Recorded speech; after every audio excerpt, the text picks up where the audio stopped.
Hello, everybody, and welcome to episode 125 of the longest tenured Denver Nuggets spin off podcast in the world. Welcome to the DNVR Nuggets' Serbian Corner. My name is Miroslav, and before we begin, please let me remind you to like the video on YouTube, and if you haven't already, subscribe to the DNVR Sports YouTube channel and DNVR Nuggets podcast channel. The audio version is perfect for your commute or to make your office/home office time more bearable.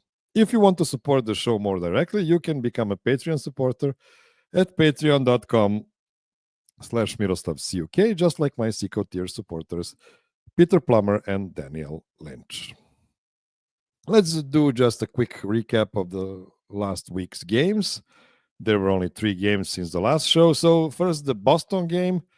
30 minutes before the game, we discovered that Nikola Jokić wouldn't play on the Orthodox Christmas due to illness. I wasn't too surprised since I was also feeling ill after the Christmas celebration, if you catch my drift. Jokes aside, the Nuggets played against the Celtics with Dario Saric, Michael Porter, Zeke Naji, and DeAndre Jordan as their bigs. The team played very hard on defense, limiting Boston's three-point attempts to just 35. Jamal Murray had an excellent first half with 15 points on 6 from 12 from the field. He almost disappeared in the second half, taking only 5 shots and scoring 4 points. And that is one way to explain why the team couldn't keep up with the Celtics to the very end of the game. The game was tied with 8 minutes to go in the fourth, but after that, the visitors blew open a lead and kept to it to the end of the game. Porter also made just 4 of his 15 points in the second half, but that has more to do with how the team operates than with his aggressiveness. Westbrook was excellent again with 26, 9, and 6, and Strother recorded 19 off the bench. The player of the game wasn't Jason Tatum, who was 1 of 9 for 3, because he takes some god-awful shots. It was Peyton Watson, who was everywhere on defense and added 14 points on the other side. Very encouraging from Peyton. The Clippers game, in the words of legendary Chris Marlowe, it was a feel-good win. Nikola's illness kept him out of the action again, but the Nuggets found the energy for another second night of a back-to-back win. Sega Baba, baby. Russell Westbrook was penetrating his old team with ease. Jamal looked great and hit some great shots, completely overshadowing some ill-advised possessions. DeAndre Jordan started to battle Ivica Zubac and played great, 12 and 9 in 23 minutes. Dario Saric was his backup, and he also looked good, 7 and 7 for him. Michael Porter, Julian Strother, Christian Brown, and Peyton Watson all had good games. The Nuggets blew out the Clippers so badly that even Bones Highland got 9 minutes of playtime.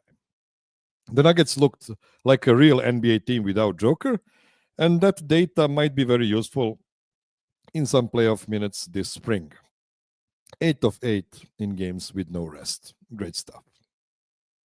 Finally, Brooklyn game last night. The good news, Nikola Jokić came back after missing 2 games. The bad news, Nuggets struggled against the very short-handed Nets in the first half. More bad news, Jamal Murray stayed in the locker room at halftime with knee soreness. The good news, Julian Strother started in his place in the third, and the Nuggets went on a big run immediately. More good news, Nikola Jokić looked amazing, and so did Russell Westbrook. They both recorded triple-doubles again. Or as my fellow dad Adamares called it, triple-doable. Chef kiss. The Nuggets dynamic duo combined for 60 points, 23 rebounds, 25 assists, and 5 steals, and ended up 3 of 6 for 3-point. Mike, Julian, and Peyton all played well. CB had some foul trouble, but was also good. It was another feel-good win, and the vibes are high before the Euro-friendly time slot game versus the short-handed Dallas Mavericks tomorrow.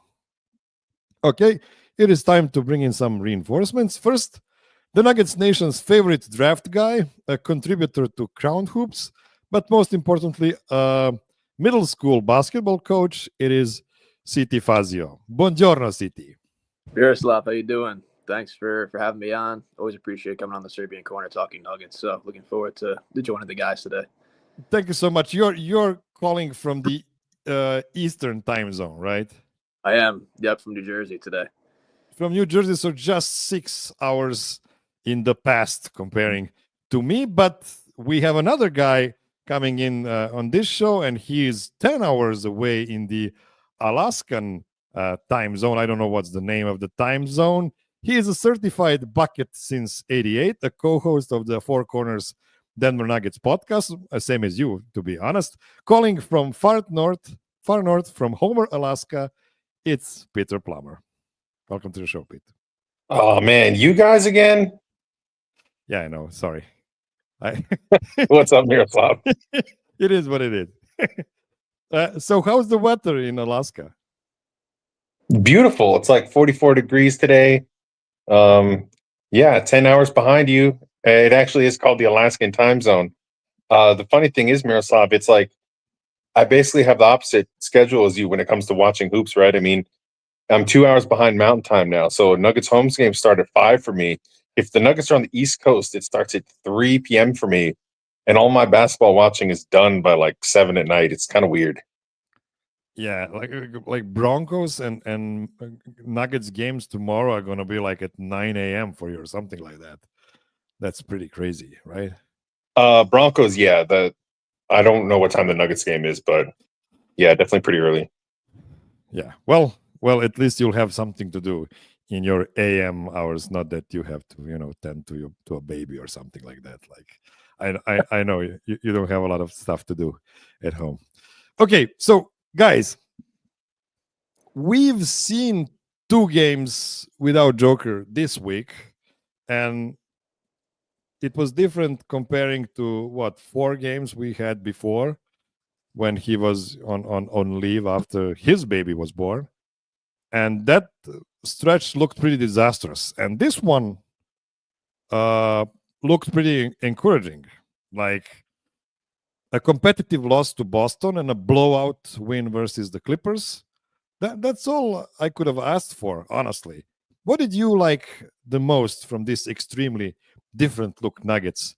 And which parts do you expect to translate to playoffs? Let's start with CT. Yeah, I think the 2 games without Jokić were more encouraging than the ones at the beginning of the season, against New Orleans where they lost, and they've just been really bad, the Pelicans overall. So that was a pretty tough game to lose. But I think against the Celtics, going up against the defending champions, without Jokić, obviously the offense changes a lot. Basically everything changes. So I think, seeing Murray, have the first half that he had, MPJ have the poster on Porzingis was pretty cool. Russ is playing at a high level right now as well. So I think the Nuggets are finding different lineups that are going to bode well, I think, going to the playoffs without Jokić on the floor, which is encouraging just because, the lineups without him on the court, the net rating has just been disastrous. So even looking at some of the numbers here, like I have, Murray, MPJ, Brown, and Watson without Jokić on the floor in 70 minutes is a plus 13, which is pretty encouraging.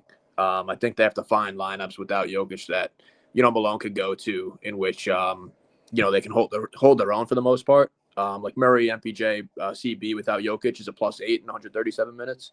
So I think Malone is finding some sort of, semblance of combinations in which that they can go to without Jokić on the floor.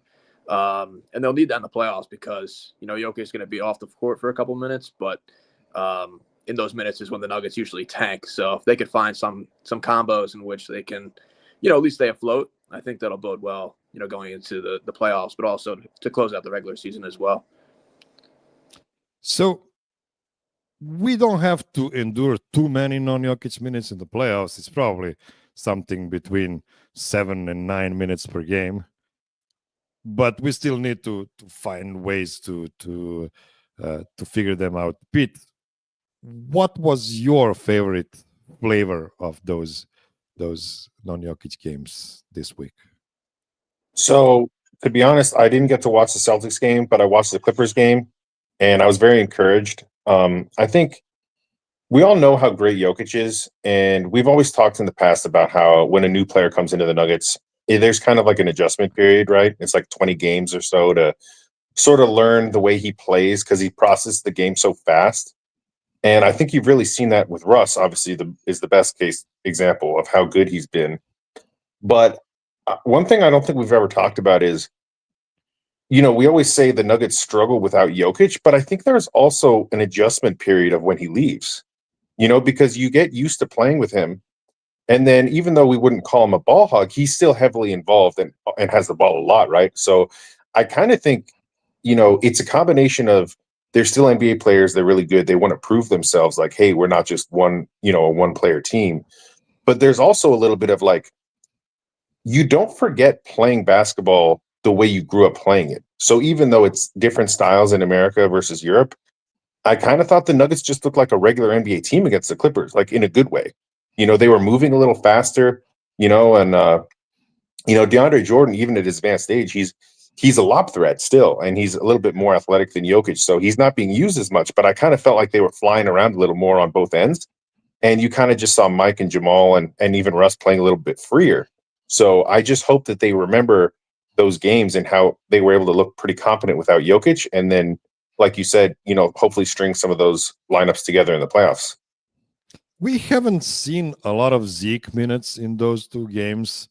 He wasn't very successful. I don't even remember in which games he played more minutes. But it was a good chance for the Nuggets to play switch all scheme against Boston, for instance, because that's the way you should be more successful against Boston if you just try to take the 3-point away from them. But they still managed to take it away. Boston only had 35 3-point attempts, which is probably their season low. I haven't checked to be honest, but that sounds like not the kind of game Boston wants to play. Do you think, CT, that Boston was too nonchalant in this game, and this is why the game was so competitive, or was it just the effort from the Nuggets? Yeah, other guys. I think it's probably a combination of both. The first half, the Nuggets played really good. They actually got up a lot of threes in both games as well without Jokic on the floor. I think probably their season high in threes attempted in both games. They could play a little bit more of a switch-heavy scheme too without Jokic out there. I thought Saric actually played kind of decently in both games. As a guy who's a facilitator, pretty good. Setting up certain guys. I think DeAndre's had a really good year, honestly. Even though he's getting up there in age, he's still a guy who puts like a ton of pressure on the rim. He can pass a little bit. But yeah, I think the Nuggets obviously I think fizzled out in the second half a little bit, just because the Celtics were probably more talented with who they had out there. But I liked a lot with what the Nuggets were doing. As far as trying to limit their 3-point attempts, switching a lot, which kind of slowed down Boston's offense. I think if the Nuggets had Jokic, I honestly think the Nuggets would have won pretty convincingly, just because they can't. The Celtics they struggle with big guys just because of their front court. Look at Porzingis and Horford. Those guys can stretch you out on the other end on offense, but defensively they just are no match for Jokic in the post, and him obviously getting shots off of Russ and Jamal at this point. So yeah, I think probably a combination of both, that the Celtics just probably took the Nuggets a little lighter just without Jokic out there. But I did like the Nuggets process though in those games. I thought getting up a bunch of threes and being able to be versatile defensively was a pretty good formula. Unfortunately they couldn't pull it out at the end, but pretty entertaining game though, I thought, otherwise. You felt even better about the Nuggets than I did when you say that you think the Nuggets would have won against Boston with Jokic. I'm not saying they wouldn't. It's just that I'm not sure it's such an easy conclusion to make. Let's now go to Boot Boys. I wanted just to check in with you on Christian, Peyton, and Julian. I'm not gonna force you to speak about Jalen Pickett because his role is super small still. But these three guys, I just want to hear your level of confidence in them after like 38 games or whatever the Nuggets have played so far. Let's start with Pete this time. Oh man, I would say Julian is like at a 5 because he can come in and hit shots and looks great, or he can come in and miss everything and get blown by. So you really don't know what you're going to get with him. I'd say Peyton, I put it like a 7. I'm pretty confident in his defense. I think his offense is still a work in progress, but he looks good on offense when he does the right things. I mean, you saw last night in Brooklyn, he kept cutting to the free throw line when that space opened up, and he's pretty good at hitting that shot. It just he's a little bit out of control in transition. He kind of goes too fast, and he lost the ball a few times.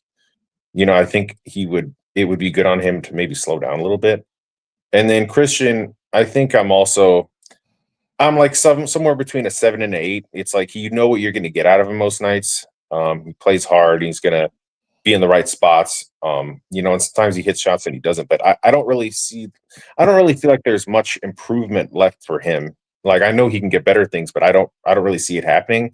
I kind of just think he is who he is. So I kind of think the Nuggets have to hope that Peyton keeps developing and maybe usurps him one day. I know some Nuggets fans already want that. I've been there some nights, but I don't. I understand why Malone still trusts Christian more at this point. What about you, CT?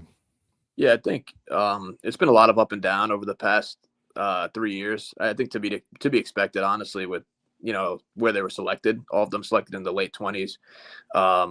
Christian started the season really, really good. I know there was a lot of discussion about him replacing KCP and they don't need him, and I think CB's production's kind of waned a little bit over the past month or so, and I think that's to be expected. As your first time as a starter. But I think overall he's played really well, this season, and he's filled a role, and he's a kind of a different level of skill set than KCP. KCP was more of a better guard defender, guy who can navigate screens, and Christian's more of like a better wing defender. He's kind of gone through like the gauntlet of guarding like all of the best guards so far this year, and it's gone probably, I'd say, poorly for the most part, but there's been some matchups where he's played really well. And I think Julian's played really good over the past 6 games. He's averaging 12 points a game, 3 rebounds and assists on 45 and 40 from the field and 3-point range. So I think his production's starting to come around a little bit, and the Nuggets need his production off the bench. Look at last year, their bench, they couldn't really score anything in the playoffs. So they kind of need a guy who's just going to go out there, play free. And he's getting up at least like 5 threes over the past 6 games, which is pretty good as well. And I think Peyton, has played really good over the past, I'd say, month or so after kind of a slow start this year. His skill set's been, on display as being really versatile defensively. The playmaking's been there a bit more, putting the ball in his hands a bit and having him kind of orchestrate the offense with Jamal playing off the ball. But yeah, the defense obviously is pretty special, and I think there's probably going to be more room for him to whether it be spot start instead of Christian or like play with the core 4. I think a little bit more. That's something I want to see from Malone. Getting as much lineup versatility as possible, I think, with those 3 guys is going to be pretty important going to the playoffs, because those 3 guys have to play in the playoffs. There's nobody else that's going to get minutes. So I think their development is going to be pretty crucial from now until the end of the year to see where they kind of stack up, going into the playoffs. But, it's been hit or miss for the most part. But overall, I think each guy has shown some bright spots over the past couple months. With the way the team is currently constructed, I agree. All 3 of them have to play in the playoffs. And if they play all well, that's gravy. And if not, we might have some issues against several different teams. But I was notoriously skeptical of the 3 youngsters in the playoff rotation plan, mostly because I feel Peyton Watson and Julian Strother are not experienced enough to survive in all kinds of series. That's why I'm focused on them more than the other guys on the court. And one thing I've noticed is Peyton's incredible hands. He can grab passes only Nikola Jokić and Russell Westbrook can normally catch. And by the way, those passes are usually from Nikola Jokić or Russell Westbrook. This is extremely useful when playing against, next to 2 future Hall of Famers. His defensive versatility is the stuff of legends, and I'm on the verge of accepting him in the second ring of confidence around Nikola Jokić. I don't know what to say about Julian Strother. Honestly, Julian, it obviously looks like he needs more time to be more consistent, and I don't know if there is enough games left in this season for him to get there. He might. I don't know. Christian, I agree. Christian, he did slip a bit in the last month, but yeah, I firmly believe in him as a playoff piece this year around. Okay, let's now take our first short break, and after that we'll go to the real meat of this show, and that's one Russell Westbrook. So don't go anywhere. If you need new flooring, you don't need to look further. So many people already enjoy Empire Today floors. Just ask them about their great experience. With Empire Today, you get shop at home convenience, the right product for your needs, quick and professional installation, and a price match guarantee. Empire Today is the best place to get new flooring, so of course they have copycats, but they can't beat them on quality, service, or speed, so they use phrases like lowest price in the business. That's because they offer low quality products that Empire Today simply won't carry. Empire Today won't promise the lowest prices because anyone who does that is putting flooring in your home that they wouldn't put in theirs. Their philosophy is to help you find what you need, not overwhelm you with thousands of choices and substitutes. What they leave out of their selection is as important as what they put in. Their virtual floor designer is a great way to see how new floors will look in any space, including your home. Flooring is all Empire Today does. They live and breathe flooring, so you can be confident you are getting upfront and honest advice. They service their own warranties. If an issue does arise, just call Empire. Schedule a free in-home estimate today. All listeners can receive a $350 off discount when they use the promo code DNVR. Restrictions apply. See empiretoday.com/DNVR for details. That's empiretoday.com/DNVR. Okay, we are back.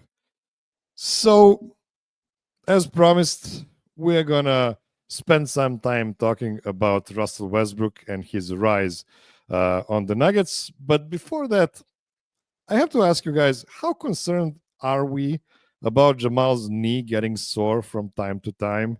Should we account for it going forward and possibly try to find some rest games for him in the next 3 months before the playoffs? I think so. Yeah, I definitely do. Honestly, I think that's where I think Pickett should come in as far as getting more minutes as of late. I think he's been pretty good, honestly, this year as being a playable option. Another guy who can have, Jamal play off the ball a little bit more. He's shown a bit more willingness to actually shoot the ball. His passing's been pretty good as well. He's held up defensively too for the most part. So I think, having that option, to rest Jamal in certain games or even in certain matchups where you can kind of limit his minutes instead of playing 30 plus each night, I think would be beneficial. Apparently they say that his knee it acts up due to the surgery or whatever. That's what I had read. So I don't know if that's a long-term thing or if that just happens from time to time, but I definitely do think that they can limit his minutes moving forward, whether that's playing Pickett more minutes or just, going to other options out there instead of just overworking him and playing him 30 plus. Even in blowouts the other night, he was playing 35 plus against the Clippers. So I think there's probably some room to either play more guys or just kind of give him some more rest from time to time and not overwork him. Before this last game when he had to step away after halftime, he was the fourth most minutes per game in the entire league. That's insanity for a guy that surgically repaired his knee just 2 years ago. Pete, would you do something drastic with his minutes? When I say drastic, I mean, would you consider starting him off the bench so that would normally reduce his minutes to 27, 28 minutes instead of 38, 39 minutes, what he's been playing recently? Absolutely not. Not in the way you just said. You can't bench your starting point guard who, was your championship point guard and has a max contract. But I would reduce his minutes though. I mean, I guess Malone, I don't know if he said this, but it sounds like he was playing him 40 minutes a night to get him in shape. So, I mean, I guess, but yeah, not smart on a surgically repaired knee. I've torn my ACL. I know I never reached the level of, basketball that Jamal Murray has, but I can confidently tell you that, even once you get back to 100%, your knee feels good. But what happens is it wears out quicker if you play too much basketball. So I do think that he needs to be at 32 to 35 minutes a night, and that he should probably, get a game off every couple weeks. And just get ready for the playoffs. I mean, there's no point in running yourself into the ground in the regular season, because I do think what you said at the beginning is true. This is always going to be a sort of a maintenance thing. it's always going to pop up, even if he doesn't hurt his knee. It's just sort of the grind of, anybody that's had surgery knows that, you're never the same. It can fix stuff, but it's also like, it's not good to cut open the body, right? Like you're just never going to be that same level as when you were young. I wish I knew more about physiotherapy to understand if less minutes or less games is the way to go with Jamal. And I hope they find a way, especially because when you have your three best playmakers in Jokić, Westbrook, and Jamal, all playing really well in certain situations. Like I would handcuff Westbrook to Jokić almost exclusively, and let Jamal cook with the non-Jokić minutes because he's been good this season, which is a nice surprise comparing to previous seasons. I haven't checked the on-off numbers in the last several days. I might be wrong, but I'm pretty sure he's close to zero there. And what more can you ask from your non-Jokić minutes? So yeah, I just hope we don't get an extended leave from Jamal at this moment. I hope he can play, if not against Dallas, maybe in the next game. Even though the Nuggets are looking pretty good without him. Like last night, they struggled against the Nets, and when he left the lineup, the Nuggets just exploded. Now that might have something to do with the altitude and the lack of quality on the Nets side. But I think Jamal was hobbled. He looked like he was kind of laboring out there. So I think if you take a not healthy player out, that helps too. Yeah, of course. And then, of course, you start playing much quicker, and you just run the other team out of the gym. So, having said that, I think one big thing we've learned this season so far, and this might sound a bit harsh for me, is that Jamal Murray isn't the player that makes Joker great. He does make Joker look great, especially when he's on top of his game. But Russell Westbrook is responsible for the huge Joker's rise in production this season. I've seen a stat from Andy Bailey today mentioning that Joker is scoring something like 26 points per 75 possessions when Russ is off the court this season, and something like 33 points per 75 or 31 per 75 when Russell is on the court, and his true shooting rises up like 5 percentage points too, which is pretty encouraging. Now, Russell is a different type of guard, different type of running mate, and that also works. So who's to say De'Aaron Fox wouldn't work, or Darius Garland? But back to Russ. A lot of people expect Russ to be less effective in the playoffs when people would stop guarding him outside. But here's the news flash. Nobody's guarding him outside now, and it works, especially with guys like Jamal and MPJ spacing the floor. Do you share my optimism when it comes to Westbrook-Jokić two-man game in the postseason? I'm still a bit cautiously optimistic, I'll say. I think regular season wise, though, I mean, he's been a bargain. $3 million on that minimum contract. I think it's probably fair to say he's had a better regular season so far than Bruce when he was here. So far, I think Bruce obviously had a really good playoff, so that's kind of where the difference is for now. But I mean, I don't think anyone really could have expected Westbrook to have this impact on the team from a production standpoint, and also helping facilitate Jokić as a scorer more, for sure. I mean, the numbers here since joining the starting lineup, which is 9 games, Westbrook's averaging 15 points, 7 rebounds, 8 assists to 3 turnovers, which is just fantastic. 1.6 steals, 1 double-double, and 2 triple-doubles. And the Nuggets have won his minutes by 87 points when he's been on the court. So it's been, I mean, him in the starting lineup has been fantastic. The Nuggets are winning games with him in the starting lineup, for, as well. I'm a bit more skeptical in the playoffs just from the lineups. I would say I think this has worked largely in part because MPJ is playing a lot of 4, where you have that spacing dynamic with Jokić is obviously shooting the cover off the ball this year, and MPJ is having a great shooting year this year. He's hitting over like 40% of his threes this year. And I think overall he's probably been their second best player, arguably, this year. So I think it's more so the lineup. I'm a bit concerned when Gordon comes back, how that's going to work. I think, Gordon and Westbrook, their skill sets are more redundant in the lineup together, because you could use Gordon as a passer as well, same with Westbrook. But I don't know. I think Gordon's fit this year has been a bit more dicey than in years past, just considering, CB is the starter instead of KCP. But I think, moving forward, I would assume, Westbrook is going to play a lot of his minutes with Jokić, and that's what I would kind of gear it toward. Like Miroslav was saying, play Westbrook a lot of minutes, the bulk of his minutes with Jokić, and have Murray kind of stagger with the bench a lot more. I think you can get away with that.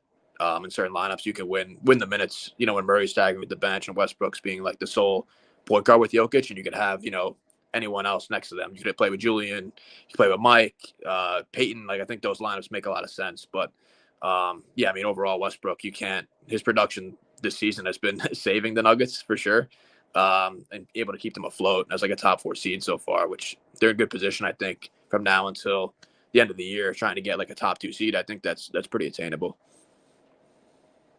Pete? Yeah, I don't know if this is a term, but CT said cautiously optimistic. I'd say I'm cautiously pessimistic, because even though you said, teams don't guard Westbrook now and it works, the regular season is all teams playing their base defense, right? It's just, you come in from another city, you don't have a lot of time to game plan. Once you get to the playoffs, the coaches are breaking down all the film, going to, plan B, plan C, all these different coverages. So I just think the teams are going to pack the paint a lot more on us. And it's going to be interesting to see if Jokić and Westbrook can solve that. They might be able to, but it might be on Malone to have to figure out some lineups. CT, you bring up Aaron Gordon. I think it's a great point.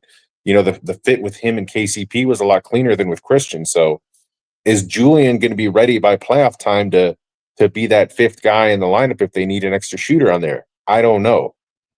Right now, the answer is no, because of the defense. But, because we see in the playoffs, bad defenders just get hunted over and over again. So that's still a long time away. I'm still really happy with the way Westbrook has played this season. I think he's been better than anybody could have imagined. The thing I was thinking about earlier today, though, regarding Westbrook, and I'd be curious to hear your guys' take on this.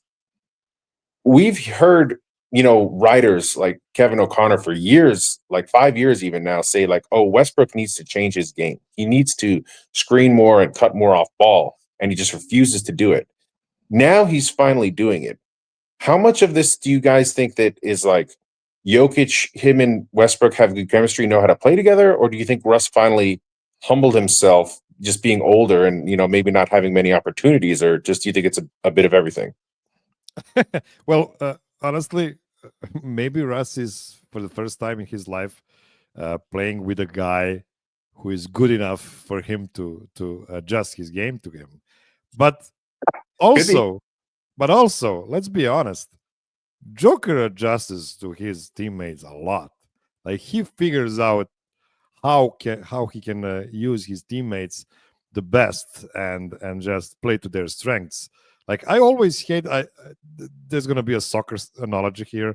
I'm sorry about that. I know you guys don't love soccer that much, but I always hated soccer coaches that always play the same kind of tactics, all the same kind of lineups, regardless of which kind of players he has on his disposal. That's not the way to do it. You need to play to your player's strengths. So yeah, I actually think it's both. Joker is just capable of playing next to any good players. I would even reckon that he could find a way to play with 4 non-shooters in the lineup if those guys are like complete dogs on defense. Something similar to Dirk in 2011. Like, I would love to see that kind of basketball again. I mean, it wouldn't be pretty, don't get me wrong, but it could be something of beauty in basketball world. What do you think about it, CT? Yeah, I think that's interesting, because there was actually, I don't know if you guys have read it before. There was a piece in the Ringer by John Charks. Rest in peace to him. He had a great piece on like surrounding Jokić with a bunch of defenders And if like that was the way to like help win a championship, obviously the Nuggets won a championship playing with a little bit more offensive centric guys, but they had like enough defenders in order to win. I think the Nuggets have like a pretty decent amount of good defenders. Russ, I think CB's pretty good, even though some matchups I think are tougher for him. Peyton, obviously, and NAG coming back. I think that they have good defenders and good perimeter guys that they could surround him with, for sure. But I think with Jokić, like Miroslav was saying, you need some sort of offensive centric players, to surround him with. Having Mike's shooting ability at that height to play with Jokić has just been a great fit over the years, and it's helped Jokić, shine with his passing. And same with Jamal. Even I know he's been highly criticized over the past 2 years, but his shot making has also helped Jokić in that regard as well. So, but yeah, I think with Russ, I think he's definitely factored in that like Jokić is this transcendent player, and I have to kind of mold my game after him, and he's done that for the most part. I think when like the bench minutes without Jokić, I think then it's gotten a little bit more reckless in that front. So I think playing with Jokić has been a really good counter from what Malone's doing. He's basically like tied the two together and has made him play with his minutes with Jokić for a while. So I'd say it's definitely on, Russ has definitely molded his game for sure, but I think with Jokić, he's definitely accentuated his strengths. As a guy getting to the rim, cutting, with force and dunking on people, his passing as well. So I think it's been great to see those guys, really play off each other. And I think, Jokić helped Russ and Russ has helped Jokić, which has been pretty cool to see this year. You both made a really good point about Russ enjoying having Michael Porter playing at the 4, enjoying a lot of spacing around him, especially with Joker just shooting the leather of the ball on relatively low volume, to be honest. But what would be your solve now when Aaron Gordon returns to the starting lineup? What would be the move for the starting lineup by you? Let's start with Pete now. Well, okay, I kind of teased this earlier, but I'm ready to have Peyton be the starting 2 guard. I would love to see it. I know he doesn't fix the spacing, but he's just such a monster defensively. He's got so much length and athleticism.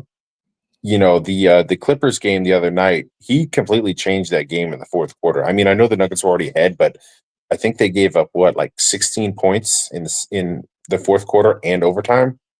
I would just love to see that elite athleticism next to Jokić and Russ and AG with Jamal and Porter. So it could be fun. Or well, I guess Russ wouldn't be starting then. Jamal, Peyton, MPJ, AG, and Jokić. So not ideal spacing, but a little more length and athleticism.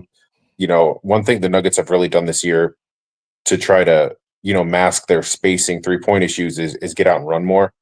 So that's something that Russ has really helped with. But they can still do it even when he's not on the floor. So you would make one replacement comparing to the opening night, and it wasn't one I expected. CT, what would be your way of handling stuff? Yeah, so I mean, it'll be controversial whoever hears this, and I'm sure the Russ stands will be in my mentions as they've been for most of the year. But I would probably put Russ back on the bench, and it's tough for me to say because his production has been so good as a starter, and they've won so many games with him, convincingly as a starter, and I think the numbers show it. It's just I think benching Christian would I think it would do probably rattle his confidence a bit more. I think. But I do think by committee that 5th starter spot should be how it plays out. I don't think Christian should be like the concrete starter. I think certain matchups probably would call for you could start Russ some games maybe at the 2 guard, start Christian against teams that have a little bit more size on the perimeter, and Peyton I would start too sometimes. I think there's games where he can start as well. Defensively, I think he's been a game changer, and getting him those reps as a guy who's guarding more on the ball would be beneficial. I think Malone just has to find a bunch of combinations in order for the playoffs to go successfully. And I think last year that was a bit of an issue where the Nuggets just didn't have the optionality other than the starting 5. And then Christian in that Timberwolves series a little bit was able to play a bit more than KCP at times. But I think factoring in Peyton and Russ and Christian in those lineups, I think will be really helpful to the Nuggets playoff chances. So I would go more by committee. I don't think it should be like CB should be penciled in as the starter every night. I think they can go by a committee approach and have, one of those guys out of the three, either Russ, Payton, or Christian start, given on the personnel on the other team. And I think it would also probably benefit the team in the long run as well. Here's where I differ to you guys, or where where my lineup would be different to your guys. Like, my question was, what would you do, not what would the NBA exec do? Because we know what the NBA exec do. He has to, or NBA coach has to do. He has to play the politics more than basketball, which makes me furious often. And there is zero basketball reason to bench Russell Westbrook. There is zero basketball reason. Like, he has been, in the past month, the second best Nugget. And it wasn't particularly close. And I'm saying this knowing that Michael Porter Jr. is playing his best season so far. Mike has been awesome. Awesome. Jamal is just a whole another level. So what I would do is a kind of a cop-out answer. I would start with AG on the bench because of his health, not because I don't think he's a starter. I would just ease him back into the rotation and use him together with Jamal with the bench when Jamal goes out, at a 7-minute mark or whatever in the first quarter, and then comes back when Joker is out. Then play AG and Mal and try to give more oomph to that bench unit. But that's the only way I see it right now. Because yes, I agree, Russ benefits playing with Jamal as well as he benefits playing with Joker, so he needs that elite spacing there. And I think Jamal actually enjoys playing off the ball a lot because he's actually playing better since he started playing more off ball this season. He's just not handling the pressure on ball that well in the past 10 months. And that's fine. Like, we found a solution for that kind of problem. But yeah, I cannot see Mike being benched. I don't see the reason why Christian should be benched. I mean, you could go with Christian going to the bench, but what do you really get there? Like, is Christian off the bench that much or similar production to him at the starting lineup? I feel, Pete, you have a counter offer here. Well, I know that this whole conversation is talking about starting, and you've all made some good points, but I would like to say that I think when we're in the playoffs and we're closing games, as long as Westbrook hasn't been a disaster, I would like to see him finishing games instead of Christian Brown, because I think that he's just a more dynamic offensive player. He can make more of an impact on the game with his driving ability, and his second chance rebounds have been big too, because I think it's something he's always been good at in his career. But when you have Joker, Russ, and AG on the floor, the Nuggets all of a sudden become really physical because you already need at least one body to try to block out Jokić, and now you got Russ attacking the glass. It just makes their offense so dynamic to me, and it puts less pressure on Murray. We saw how much he got trapped last year. If you can have him, if you can have Russ and Murray on the court at the same time, you have two ball handlers. And I just don't think there's that big of a drop off from Christian to Russ on defense. So, and I know it's small sample size, but I believe Russ with the starters, that lineup has absolutely killed it this year. So we've seen Russ close some games this year when everybody was healthy, but it usually came at the expense of Mike. And I know CT, you'll back me up on this. You don't really agree with that. So I know Malone is a defensive guy, but I would really like to see that lineup, Russ with the starters, to close games more often down the stretch with the way Russ is playing. In whose place? Christian. Yeah, I'm a bit more hesitant with that, just because I think we've seen a couple games this year where Russ actually is closed over Christian, like the Timberwolves game in particular in the beginning of the year. Remember when Christian had that big dunk on Gobert, and they kind of blew the game at the end? Just because I think with Russ and I just think like the spacing dynamic with him and AG on the court at the same time is pretty rough. I just trust Christian more making it open three than Russ at this point. That's why I would rather Christian kind of finish games. But yeah, I mean, if it depends on, how he's playing in the game, I'm not opposed to Russ, getting that shot. But I do think, like, offensively, I think it'll be more important to have Christian out there offensively. Even for me, I would put Julian out there offensively and have an offense for defense switch, which we haven't really seen. I would like Malone to kind of deploy that more, offense, defense, play Julian out there as a shooter, spacer. So you can kind of play like 5 out at a more, a certain point. I think that opens up the dunker spot more for AG. We haven't really seen him really feast in the dunker spot this year, and I think that's a lot due to the spacing dynamic. So, yeah, I would probably say, like, I'd rather Christian close games offensively, but I'm not opposed to Westbrook closing, depending on, like, the matchup. But I think the spacing does get a little bit tight with him out there. It's fair. Okay, let's take one short break, and after that, we'll do some fun stuff, I think. Don't go anywhere.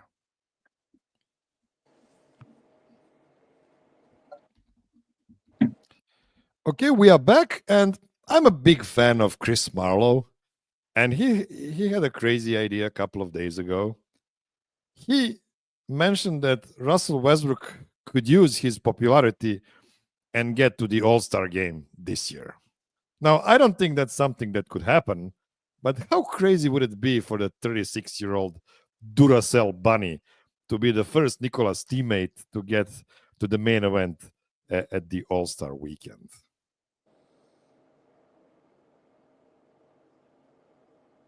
I was not prepared for this question.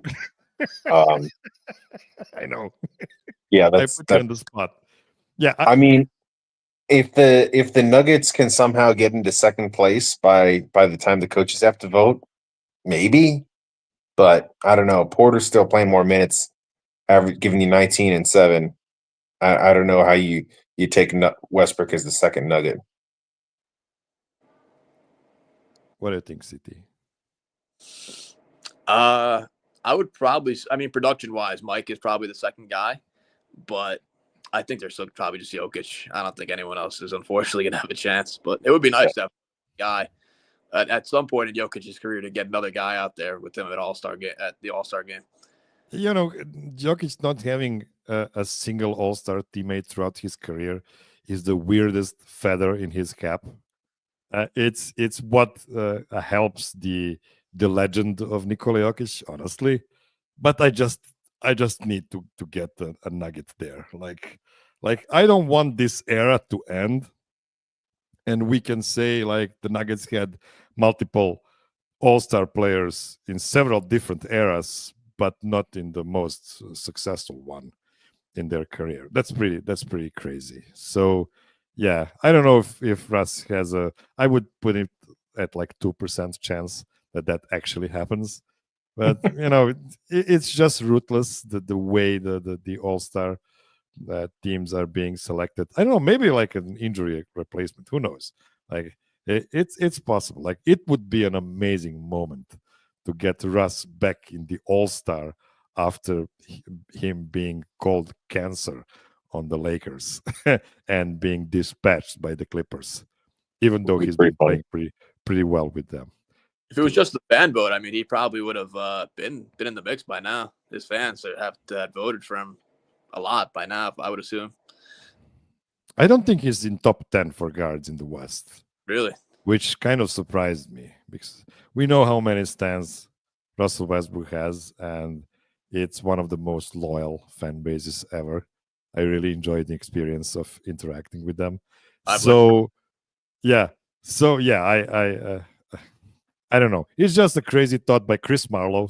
So go at him and not at me for this kind of question. Okay, so this is old news, but the player of the week is always revealed on Mondays.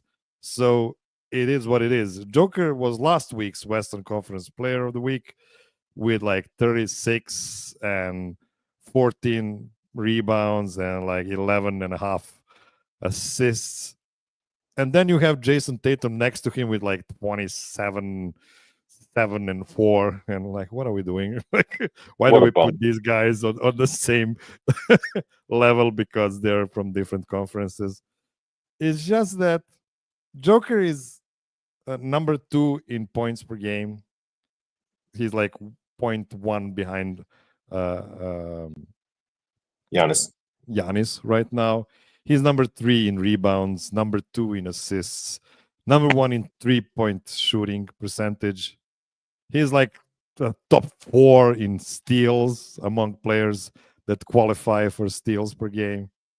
Like that's no advanced stats mumbo jumbo. It's just basic numbers. Do you have a Jokić hot take in your arsenal that's still left in your tank? Do you have it, or are we out of them at this point? What more can we expect from him going forward? Well, this would be a good time to share. I got to give a shout out to my boy Deuce on Twitter. He had a pretty good tweet last night after another good Westbrook game. He said something along the lines of, Jokić is the one guy to figure out Westbrook. The last level for him is Ben Simmons. Yeah. It's a legendary Deuce tweet.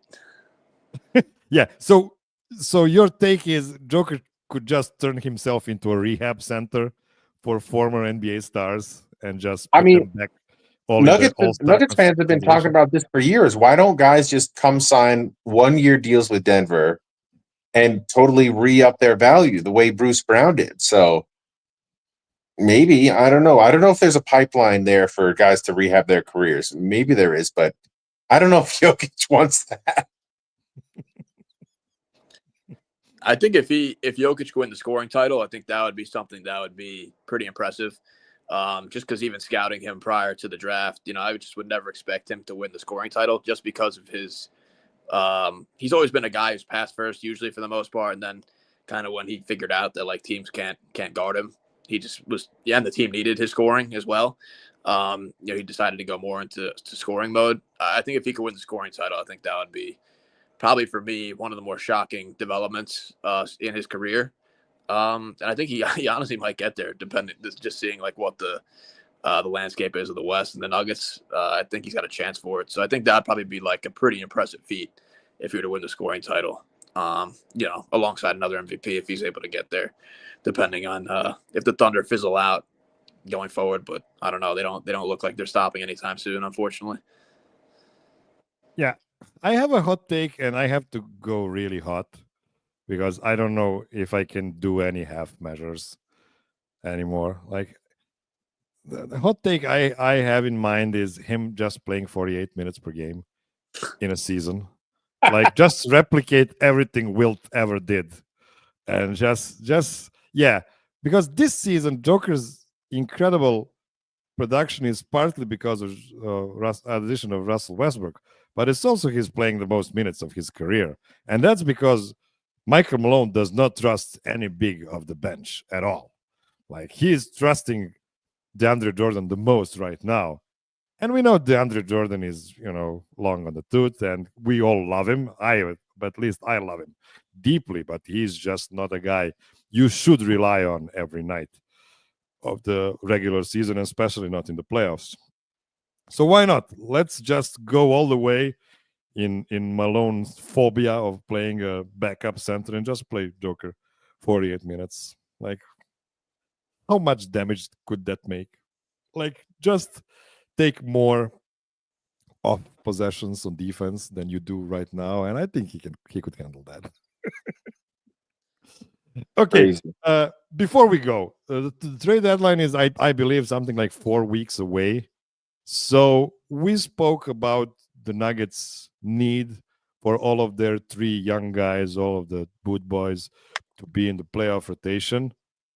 And what if they're not good enough? Is there a trade somewhere that would add a veteran there, or maybe replace one of the young guys or a couple of young guys? There are other young guys on the bench as well, and boost the playoff rotation a bit. Do you have a favorite trade to make? I think probably for a more defensive-minded guard defender. I'm just looking at the market now. Maybe like one of the Martin brothers, probably around there. Nothing too drastic. Like I'm I'm pretty out on like a Levine deal at this point. And a lot of people still want it. Trade Levine to the Nuggets. I just don't think that is like, if the Nuggets going to make like that one final trade, right, that's going to lock in the core with Jokić, going forward, I think it has to be a pretty particular move and well thought out one to make. And I just think adding more offense to the mix is not what they need. They need another defender out there, and their defense has been pretty bad this year for the most part because the offense has not been the problem. They're still like a top 4 offense at this point. So probably like a smaller move, like maybe trade for one of the Martin brothers, something around there. They just need a guard defender who's like a better screen navigator than who they have right now.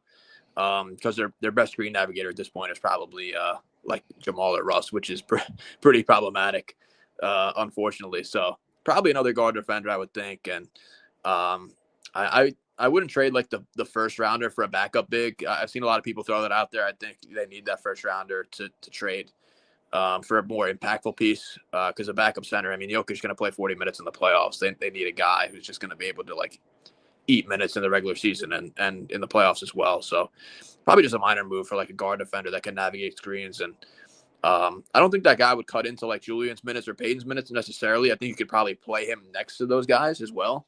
So I think that's why it would make a bit more sense, getting a guy like that on like a minor move. Pete, do you have a move in mind? The way the team's been playing lately, I kind of want them to just stick with these 8 guys that are the main guys. I guess 9 with DeAndre. I agree with CT though. If they were going to trade for a piece, I just hope it's a small deal where they can add a guard who plays defense. But yeah, I wouldn't trade Mike this year. I wouldn't do anything drastic. If you get a pretty good player back, it's going to cost you probably either Julian or Christian. I don't see how they added a marginal piece without breaking up, that top rotation guys. At this point, I honestly hope they will trade one of their end of bench guys, whether that's Tyson or Pickett, for like a top 59 protected second round pick, which means actually nothing. Just and add probably a second round pick of some sorts to sweeten the deal for a team to get one of those guys, and then use that empty roster spot for a guy like Justin Holiday, like somebody works well with your system, and just have an option of playing him. You don't have to play Justin, but if you do, he's going to play well. He's not going to make big mistakes, and he's probably going to be useful and not horrible, which is basically what you need from your bench guys in the playoffs. So yeah, that's kind of what I'm thinking about. There are some ideas about taking Zeke and somebody like Julian and get back Caleb Martin or player of that sort, or maybe like Corey Kispert. I'm not sure that's the kind of move that would actually improve their chances, but it would get that extra roster spot free for a guy like Justin Holiday, or maybe like Dennis Smith Jr. or something like that. Like as you mentioned, CT, like a guard defender, and hopefully you can use him at one point. Okay, before we go, do you want to promote something, guys? Any plans for Four Corners, Pete? Not currently. We'll go when we can. Hopefully, at least once before the trade deadline. Okay, we're like the Joel Embiid of Nuggets podcasts. Yeah. Sometimes we're available. Yeah, you should be like in the what if series. Like, what if we could get Four Corners every week? What kind of wait, that actually reminds me. I did have one stat I wanted to share with you guys. Oh, please. So I've Like been that. tracking this for years because I love Jokić and I love stats. So Jokić is currently first all time in player efficiency rating, 28.3. Embiid's career PER is higher. It's 28.4, but he doesn't qualify because he doesn't have enough minutes yet. You need 15,000 minutes on Basketball Reference to qualify. He's at like 14,200 or something. But the funny thing is, he keeps playing so little that he keeps, giving Jokić more time to raise his average because Jokić is at like 32 something this year. So it's possible that we never actually see Joel Embiid pop up at number 1 on that list because Jokić will just catch him. Yeah, it's similar to when Jokić appeared for the first time at the career box plus minus list because he needed enough minutes to get there, and then he immediately went like number 1 with a how do you say that, like with big difference to number 2 Michael Jordan. CT, where can we find your work? What are you working recently on? Yeah, so first off, Miroslav, thanks for having me on. Always great coming on Serbian Corner, talking with you guys. Yeah, I actually have a couple draft things in the mix right now. The Nuggets don't have a pick, unfortunately, this year, or not yet. We'll see coming up. You never know with the Nuggets front office if they get a pick. So, but I have a big board coming out, my first one of the year. So not really Nugget centric, but more draft stuff. So looking forward to putting out some more draft stuff coming up, this year. So be on the lookout for that. Yeah, like it would be amazing if they could get Cooper Flag. Like I think he would fit pretty well next to Joker. I've been posting. So, I've been trying to peddle that propaganda out there, but no one else is following suit. So we'll see. Okay, thank you guys. Thank you for spending an hour with me on this. I would call it a sleepy Saturday, I guess, before the storm on Sunday for both Broncos and the Nuggets. And that is all I've prepared for you this week, my dear listener. And please, with the cherry on top, take the word prepared very loosely. Be well, be safe, be kind to everybody. Call your mom. And until next week, Kentavius Caldwell Pope.